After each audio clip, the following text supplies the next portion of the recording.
Kung plano niyong kumpletuhin ang bisita iglesia ngayong mahal na araw, magagawa yan sa Intramuros, Maynila kung saan magkakalapit lang ang mga simbahan. Ang mga yan binisita ni Von Aquino.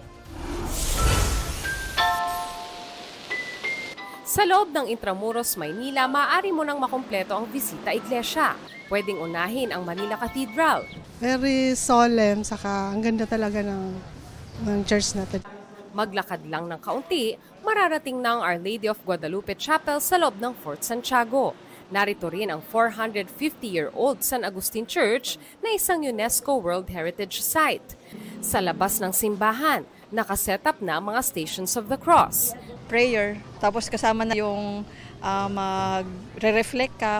Nariyan din ang Father Wilman Chapel sa Potenciana Street. Sunod na puntahan ang Santa Rita Chapel sa loob ng Mapua University. Dalawin din ang Chapel of the Most Sacred Heart of Jesus sa loob ng Lyceum of the Philippines University. Pangpito ang St. Matthew's Chapel sa loob ng Bureau of Internal Revenue Building. Ayon sa Simbahang Katolika, ang bisita iglesia ay pagkakataon upang mas mapalalim pa ang ating pananampalataya sa Panginoong Hesukristo. Pupunta tayo sa simbahan upang magdasal, upang magnilay. Von Aquino, nagbabalita para sa GMA Integrated News. Mga kapuso, alamin ang State of the Nation. Mag-subscribe sa GMA Integrated News sa YouTube.